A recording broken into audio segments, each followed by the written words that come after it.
মধ্যপ্রদেশ, রাজস্থান, তেলেঙ্গানা, ছত্তিশগড় চলছে ভোট গণনা প্রায় লাস্ট ল্যাপের কাছাকাছি বলা যেতে পারে। তো ট্রেন্ড সকালেই আমরা জানিয়ে দিয়েছিলাম আপনাদের, সেই মতোই এখনো ভোট গণনা চলছে। চট করে একবার দেখে নেওয়া যাক কে কতটা এগিয়ে কতটা পিছিয়ে। যদি রাজস্থান থেকে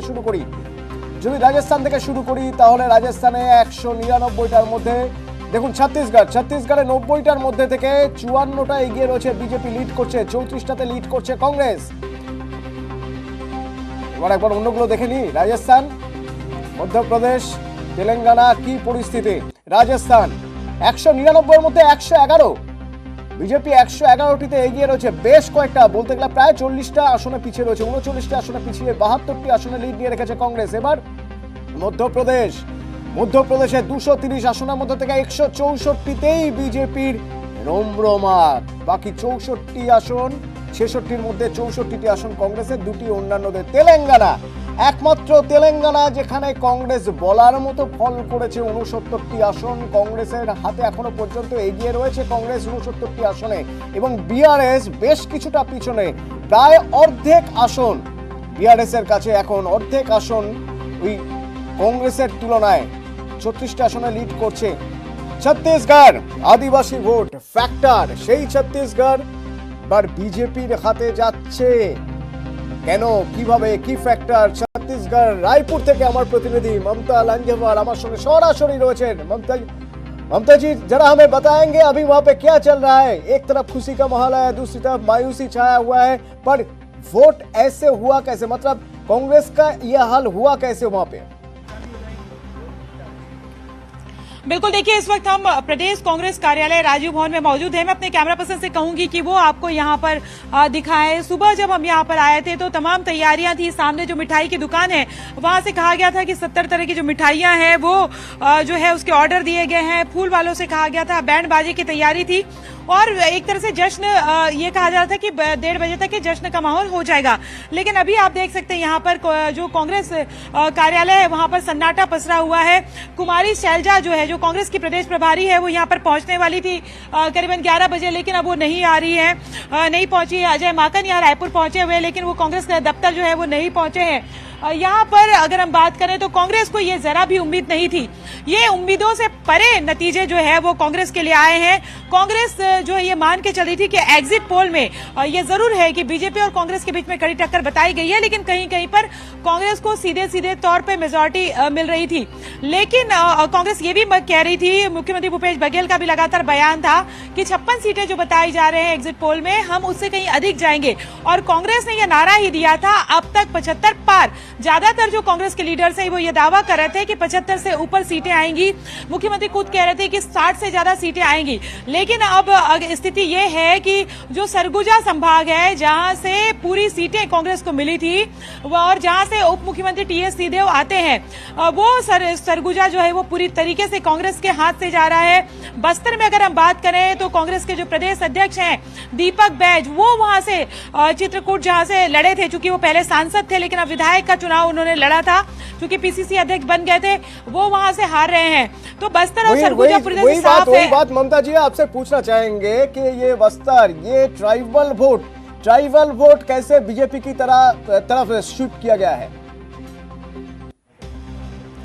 बिल्कुल, देखिए पिछली बार अगर हम बात करें तो पूरे बस्तर की सारी सीटें मिली थी। दिल खोलकर बस्तर ने अपना प्यार लुटाया था। दूसरी तरफ हम बात करें तो सरगुजा ने भी, और दोनों ही आदिवासी सीटें हैं। लेकिन यहाँ पर अगर हम बात करें तो बीजेपी के जो तमाम जो, चाहे वो मनसुख मांडविया हो, चाहे ओम माथुर हैं, वो लगातार बस्तों में जो माइक्रो मैनेजमेंट के लिए जो बीजेपी जानी जाती है, ये है कि वहां पर धर्म परिवर्तन का आरोप लगाते हुए प्रमुख मुद्दा बनाया गया था। दूसरी तरफ अगर हम बात करें तो माइक्रो मैनेजमेंट अगर हम बात करें तो बीजेपी का कारगर रहा।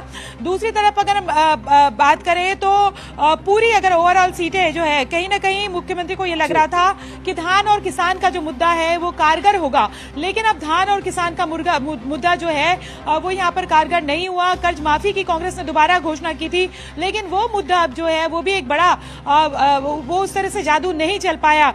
और दूसरी तरफ अगर बात करें जो आदिवासी वोट शिफ्ट हुए, इसके कारण ये भी माना जा रहा है कि गोंगप्पा भी अलग से लड़ाई लड़ाई लड़ी जो जिसमें जो आदिवासी वोट जो है, जो खासतौर पर अगर बात करें तो गोंडवाना गणतंत्र पार्टी, हमर छत्तीसगढ़ राज पार्टी जो है, जो इसमें अरविंद नेताम जो पूर्व केंद्रीय मंत्री थे इंदिरा गांधी के समय, उन्होंने अलग से पार्टी बना ली, तो आदिवासी वोट जो है वो उसमें शिफ्ट हुए। दूसरी तरफ अगर बात करें तो बसपा अलग से चुनाव लड़ी, तो एसटी वोटर्स जो है वो शिफ्ट हुए। जोगी कांग्रेस जो है वो अलग से यहाँ पर लड़ी। तो क्षेत्रीय पार्टियों में जो है जो आदिवासी और जो एससी जो वोट है वो खासतौर पर शिफ्ट हुए, और ये इसने कहीं ना कहीं कांग्रेस को डैमेज किया और बीजेपी को फायदा हुआ। आप पार्टी जो इंडिया अलायंस जो हुआ था उसमें यह जरूर है कि आपके साथ जो है वो मिलकर लड़, लेकिन यहाँ पर आपने जो है वो खुलकर लड़ी कांग्रेस के खिलाफ। यहाँ पर कांग्रेस की सरकार है, लगातार अरविंद केजरीवाल यहाँ पर आए, भगवंत मान यहाँ पर आए और यहाँ पर उन्होंने लगातार सभाएं ली और खुलकर ये कांग्रेस के खिलाफ सभाएं ली। तो जाहिर तौर पर इंडिया अलायंस की बात अलग है, लेकिन छत्तीसगढ़ में जो है आप पार्टी कांग्रेस से अलग नजर आई, तो ये कहीं ना कहीं उसने भी वोट काटे। और आपको लेकर आप ये बोलना चाहते हैं कि INDIA के जो शरीक लोग हैं, जो दूसरे पार्टी है, वही कांग्रेस का वोट काट दिया और वो वोट उसका फायदा हुआ बीजेपी का? देखिए, बसपा तो जो है वो इंडिया अलायंस के साथ नहीं आई थी, लेकिन ये जरूर है कि आप जो है वो इंडिया अलायंस के साथ था, तो वो लेकिन यहाँ पर खुलकर लड़ा। तो कहीं ना कहीं ये माना जा रहा है कि वो वोटर जो है वो शिफ्ट हुए आप पार्टी को लेकर। खासतौर पर अगर बात करें तो शहरी जो वोटर्स हैं वो शिफ्ट हुए। दूसरी तरफ अगर बात करें तो गोंडवाना गणतंत्र पार्टी जो है वो आदिवासी वोटर्स खासतौर पर उसमें शिफ्ट हुए। और हमर छत्तीसगढ़ राज पार्टी जो मैंने बताया कि केंद्रीय मंत्री जो पूर्व केंद्रीय मंत्री थे अरविंद नेताम, जो कांग्रेस में शामिल हुए थे थोड़े दिन पहले, वो शिफ्ट उन्होंने अलग से पार्टी बनाई। और छत्तीसगढ़, यहाँ पे अगर हम बात करें छत्तीसगढ़ में तो आदिवासी जो है वो अलग से जो है आदिवासी वोट जो है वो एक तरह से कहीं ना कहीं हमर गणतंत्र पार्टी जो है उसमें भी शिफ्ट हुए। जो कि कांग्रेस जो क्षेत्रीय पार्टी थी, पूरा का पूरा कांग्रेस के झोली में जा सकता था वो नहीं गया, जो बड़ा फैक्टर हो चुका है इस बार कांग्रेस के लिए। शुक्रिया ममता जी, बने रहिए, आगे की जानकारी आपसे लेंगे। अभी तक के लिए शुक्रिया। মধ্যপ্রদেশের ছবি দেখি একটু। মধ্যপ্রদেশ